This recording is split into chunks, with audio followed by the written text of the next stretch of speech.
Boa noite, irmãos. Boa noite a todos. Para pensar um pouco a respeito desse tema, a crise na vocação e o reflexo na pregação. Eu convido mais uma vez você a curvar sua fronte, a fechar os olhos mais uma vez. Vamos orar mais uma vez. Senhor, nós mais uma vez nos apresentamos, Pai, e pedimos a Tua boa mão sobre nossas vidas. Pedimos, Senhor, que Tu alcances as nossas vidas, Pai, e ministres sobre nós o Teu querer e a Tua vontade, Pai. Senhor, pedimos para que Tu fales conosco. Senhor, pedimos para que Tu transforme a nossa forma de pensar, Pai. Senhor, para que estejamos no centro da Tua vontade. Pai amado, só conosco, durante todo o tempo que aqui passarmos, Pai, que Tu estejas na direção, e que tudo quanto for dito aqui, venha da Tua parte, seja dirigido pelo Teu Santo Espírito, Pai. Assim, Pai amado, continua conosco, é o que Te pedimos em nome de Jesus. Amém e amém. Vocação é um termo derivado do verbo do latim vocare, que significa chamar. É a tradução do termo vocatione, que quer dizer chamado, chamada, convite, apelo. Por detrás destes termos está a raiz vox, isto é, a raiz voz. Vocação é chamar. Nós somos vocacionados. E aí está uma grande questão, porque, meu irmão, crise de vocações é muito mais amplo do que a gente imagina. Eu tenho uma posição bem específica sobre esse assunto e a gente vai ver, mas a crise de vocações é muito mais ampla do que a gente imagina. A crise de vocações não apenas alcança a vocação ministerial. Quando a gente fala em vocação, a gente logo direciona a nossa ideia para a vocação pastoral, para a vocação missionária, né? Só que existe outra vocação que a gente não se apercebe e a crise passa também por esse tipo de vocação. A gente vai chegar lá. Mas vocação é chamado. O Senhor nos chama ao ministério. O Senhor nos chama ao pastorado, o Senhor nos chama a missões, o Senhor nos chama para sermos professores de escola dominical. Vocação é chamado. Amém, meu irmão? Tudo bem? E vocação, na Idade Média, a vocação, vocacionado, ele se separava para estudar.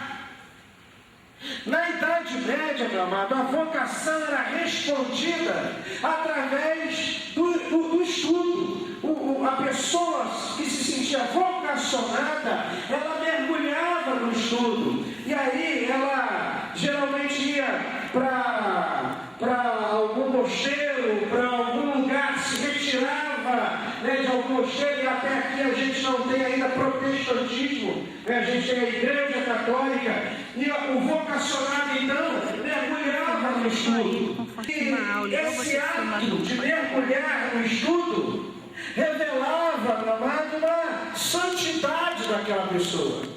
A santidade, nesse tempo, se dava pelo apego que o vocacionado tinha ao mundo dos estudos. Já na Reforma Protestante, com a Reforma Protestante, o mundo do tempo da Reforma traz a razão ao nível da teologia.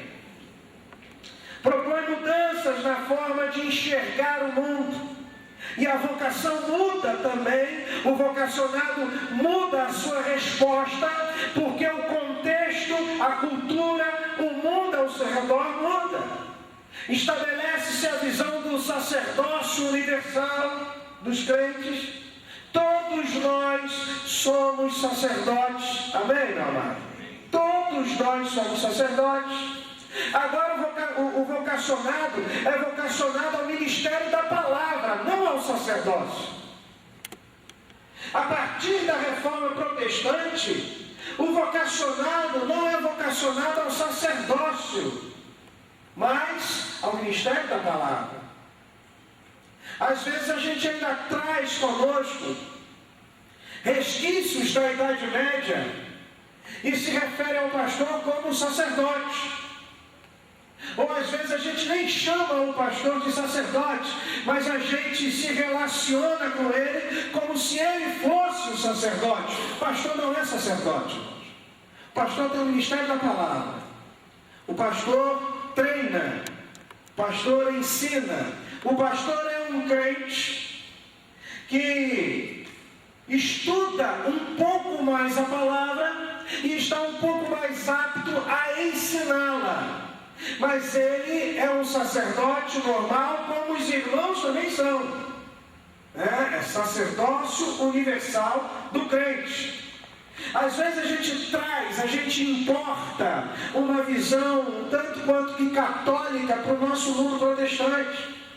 Para o católico existe um sacerdote, né? E o sacerdote é o mediador entre o homem e Deus. Agora, no meio protestante não, gente. Não existe mais sacerdote. Existe dons, o carisma. E aí, conforme cada um tem o seu carisma, cada um desenvolve então aquilo que Deus tem trazido à sua vida. Tudo bem até aí? Amém? Amém? Tranquilo? Só que, logo após a Reforma Protestante, surge um movimento chamado pietismo. Alguém já ouviu falar sobre esse movimento? Quem já ouviu falar sobre pietismo? Surge um movimento pietista. E até num determinado momento, o movimento pietista é um movimento muito interessante. Porque até então o vocacionado, ele responde à sua vocação mergulhando no estudo, lembra disso? Mergulhando no estudo. O pietismo vai fazer o seguinte, não. Além do estudo, existe uma coisa muito importante. Você tem que ter um encontro com Jesus. Você tem que ter uma experiência pessoal com o Senhor. Você tem que ter uma experiência com a Bíblia, com a Palavra de Deus. Então o pietismo, de certa forma, começa a desenvolver também a experiência pessoal, não apenas do vocacionado, mas de todo crente para com o Senhor Jesus. Só que num determinado momento, o pietismo exagera. O pietismo se torna um pouco distorcido e se levanta contra todo tipo de estudo. O pietismo acaba se levantando contra a teologia propriamente dita, como se a teologia não fosse boa em si. E isso traz consequências muito grandes. Eu não sei se alguém já ouviu alguma coisa mais ou menos assim, olha, cuidado para não estudar muito, porque a letra mata e o espírito vivifica. Alguém já viu isso? Já ouviu isso? Pois é. A letra a que o texto se refere que mata é a letra da lei. Né? Não é o fato de você estudar, de você se aprofundar em teologia ou em qualquer outro assunto. A letra mata, mas o espírito vivifica. Não está se referindo ao envolvimento teu como estudo, nem ao teu envolvimento com a teologia. Muito pelo contrário.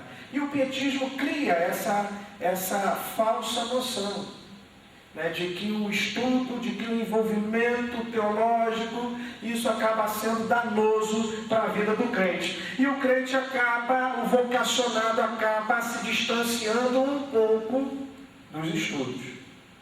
Isso traz consequências muito ruins. E na pós-modernidade, a coisa piora mais ainda. Nos dias que a gente vive, a coisa é mais complicada a isso. E a gente precisa passar por tudo isso para que a gente possa falar, então, a respeito de vocações dessa crise. Até então, você tem algumas questões muito bem claras. Na sociedade pré-moderna, você tem a igreja, e a partir da igreja, a igreja estabelecia o que era verdade.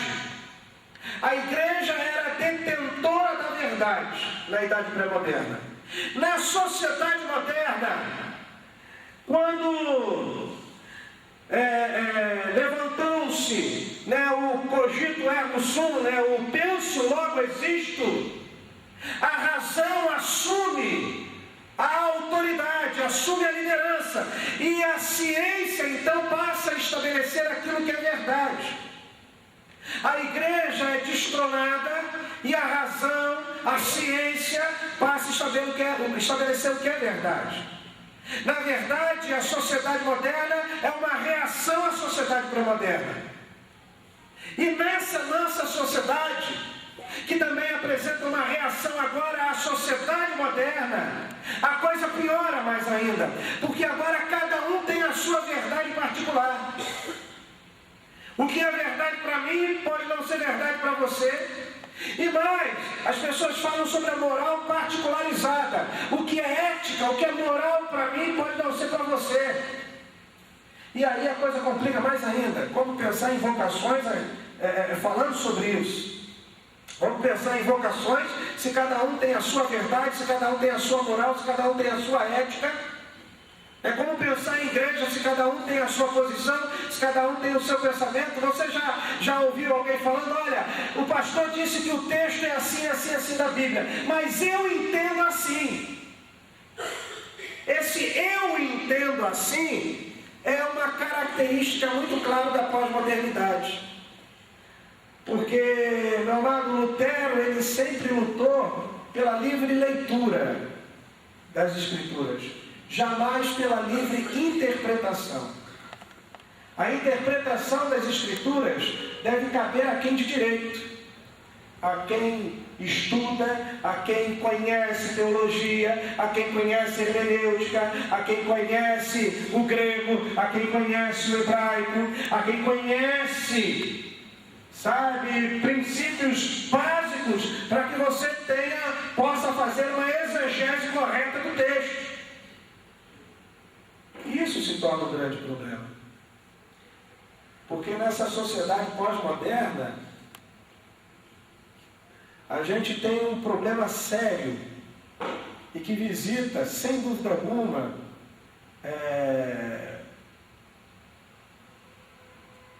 os vocacionados, a igreja, visita cada ser humano nesse tempo. Existe um sociólogo chamado Zygmunt Bauman. E o Bauman, ele vai falar sobre a liquidez desse mundo, a liquidez do homem deste mundo e da sociedade desse mundo. Ele vai falar sobre a modernidade líquida. E nessa modernidade líquida ele vai falar o seguinte, olha, os tempos pós-modernos são tempos líquidos. Por que líquido? Porque o líquido, ele assume a forma do recipiente que o recebe. Se você botar um líquido no recipiente quadrado, ele vai assumir a forma quadrada e assim vai. O líquido, ele não tem forma por si só. E assim é o nosso tempo. Não há paradigmas muito bem estabelecidos. Não há conceitos muito bem estabelecidos. E, meu amado, não há parâmetros muito bem estabelecidos. Hoje, os parâmetros que existiam, eles são destruídos. Você veja que a família, a noção que nós, cristãos, tínhamos a respeito, ou melhor, temos de família, e que impomos à sociedade, ela tem sido destruída. A noção de direito, ela tem sido destruída. A própria noção de ética, como eu falei, tem sido destruída. Os parâmetros têm sido destruídos.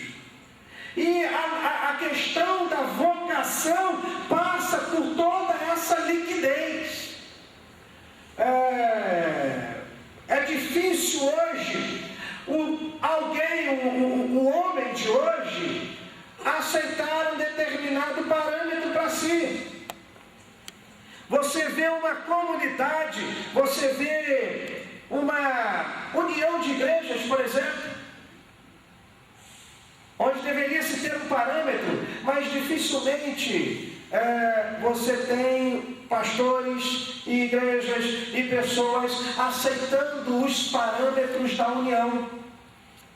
geralmente querem ter os seus próprios parâmetros, as suas próprias intenções, a sua própria forma de agir, de fazer, o individualismo. Então hoje, os parâmetros eles estão sendo destruídos. E como falar de vocações num tempo onde os parâmetros estão sendo destruídos? Como falar de vocações num tempo onde a verdade ela não é mais vista a partir da palavra, mas a partir da pessoa. Cada um tem a sua verdade. Esse já é uma crise e tanto, que a gente poderia parar e conversar tão somente sobre isso. Ora, se a gente aceita que os parâmetros eles não estão estabelecidos para nós, então a gente não aceita mais a Bíblia como regra de fé e prática. Daí a vocação já está comprometida. Se a gente não aceita que o Senhor é a verdade, como Ele mesmo se revela, eu sou o caminho, a verdade e a vida, então vocês também já têm uma crise de vocações estabelecida aí. Se a verdade vem de mim, se a verdade é gerada a partir da minha filosofia de vida, você já tem um problema sério para falar sobre vocações. E essa modernidade líquida vai gerar aquilo que eu chamo de homem líquido, que é o ser humano que não está mais comprometido com nada nem com ninguém, e muito menos com as instituições. Como falar então de vocações, falando de um ser humano que não se compromete mais com as instituições? Há um livro, eu esqueci o nome do autor agora, que ele vai falar sobre o peregrino e o convertido. E ele vai falar o seguinte: olha, os crentes de hoje, os cristãos de hoje, são do tipo peregrino. Eles não estabelecem mais morada num lugar, numa igreja. Eles não passam mais muito tempo na igreja. Até porque nesse tempo de liquidez, o que conta é o que se oferece, o produto que se oferece na igreja. Então, se na igreja tal está se oferecendo um produto melhor, na segunda eu vou para lá. Mas se na terça-feira a igreja tal oferece um outro produto, uma pregação, ou sei lá o que, melhor, eu vou para lá. Então, essa noção que se tinha há 20 anos atrás de responsabilidade como membro de igreja tem desaparecido. É o homem líquido. E mais, o homem líquido, a modernidade líquida gera para mim aquilo que eu vou chamar de salvação líquida. É a salvação que nos tira do contexto histórico no qual a gente está. É a salvação que faz a gente esperar o tempo que a gente vai morar com o Senhor no céu. E a gente passa a achar que a salvação se dá só lá no céu.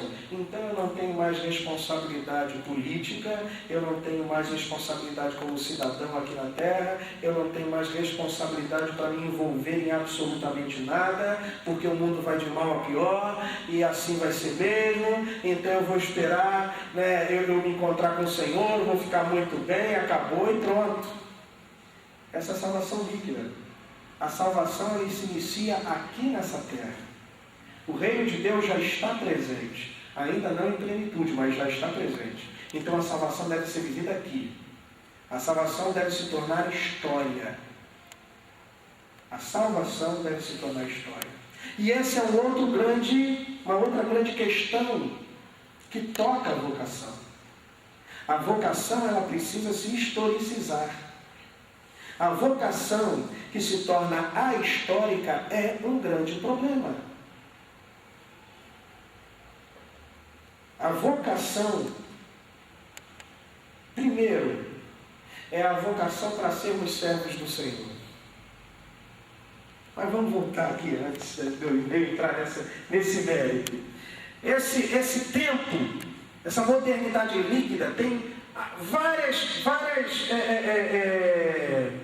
características. Dentre elas eu quero destacar 3. Primeiro, relativismo.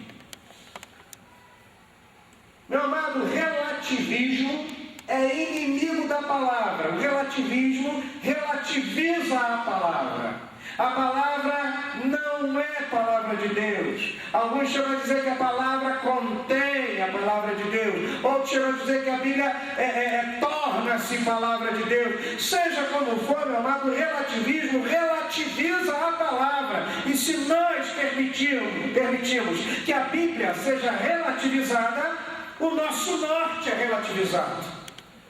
O nosso rumo passa a ser relativizado. E isso se torna um grande problema para vocações. Porque se a gente quer saber o que é vocação e como agir como vocacionado, a gente precisa mergulhar na palavra. Ora, e se ela é relativizada, aí nós já temos um grande problema. Outro problema é o consumismo. E esse é um problema grave e crônico, gente. O problema do consumismo é que a gente, não existe ser humano hoje que não esteja envolvido nessa, como é que eu vou chamar? Eu não quero usar esse termo, mas alguns chegam a dizer que o grande Deus deste século é o Deus consumo. E não existe quem não se curve a esse Deus. É chocante, né? Mas é. Meu irmão, nós estamos tão mergulhados no consumismo, mas tão inseridos no consumismo, que as nossas relações, elas são consumistas. As nossas relações, elas são estabelecidas pelo viés ou pelo paradigma do consumo. E aí, o pastor, me desculpa usar o exemplo do pastor, que eu estou usando o meu exemplo, não é o exemplo do pastor. O pastor presta enquanto ele está bem, enquanto ele está jovem, enquanto ele tem alguma coisa a oferecer, enquanto as coisas estão bem na igreja. Mas se existe alguma dificuldade, se a igreja começa a enfrentar problema, se o pastor fica com muito cabelo branco, eu já estou ficando preocupado com isso, né? Se as coisas não estão muito bem mais, então troca-se por outro. A mesma medida acontece também no seio familiar. Né? Olha, o casamento não está indo muito bem, você faz o quê? Troca por outro. As relações são estabelecidas em cima do consumo. Né? A amizade não está muito bem, deixa esse parte para outra amizade, forma uma outra amizade. Né? A igreja não está muito legal, não está como eu gostaria, tem alguma coisa ali que não está funcionando como eu gostaria que funcionasse. Então o que você faz? Parte para outra igreja. Relação de consumo. A relação de consumo faz com que a gente use as pessoas e use as coisas. E esse é outro grande problema para vocações. Tanto porque o vocacionado ele não pode usar ninguém, e também porque o vocacionado hoje é um grande bem de consumo. Os irmãos estão aqui orando a Deus por um pastor, não é? Vocês já viram como está difícil? Acaba a gente mal ou bem caindo na relação de consumo. E isso é um grande problema para o vocacionado. Tanto no que diz respeito dele estabelecer uma relação ativa ou passiva de consumo. Ele não pode ser consumido, mas ele também não pode consumir as relações, as pessoas, as coisas. Você já viu que tem gente que tenta melhorar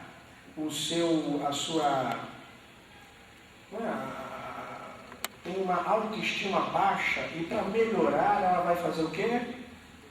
Ela vai no tempo de hoje, no tempo pós-moderno, que se chama shopping, e vai lá comprar alguma coisa. Aí a pessoa compra alguma coisa, chega em casa bem, tranquila, né? Só que no dia seguinte ela quer novamente, para se sentir bem, porque a autoestima dela está baixa, porque ela tem problemas, porque tem traumas, e tem tantas outras coisas que precisam ser tratadas aos pés da cruz. Mas né? O parâmetro dos nossos dias é o parâmetro do consumismo. E isso causa problemas sérios. Tudo bem até aí, gente? Amém? Eu estou achando que, não sei, os irmãos estão sérios, está tudo bem? Tudo tranquilo? Amém. Uma outra grande característica é o hedonismo. E esse é um problema sério. Porque lembra que eu falei que no mundo pós-moderno há a destruição de parâmetros.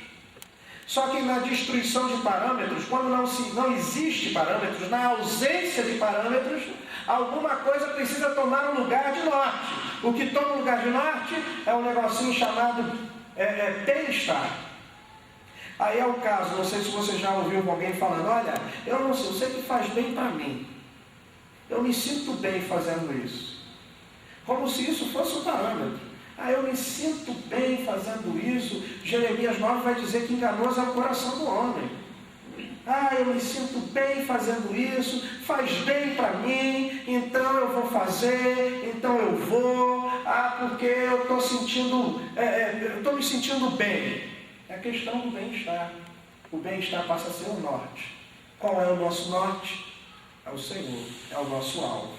Deixando as coisas que para trás ficam, rumo em direção ao alvo. É o Senhor.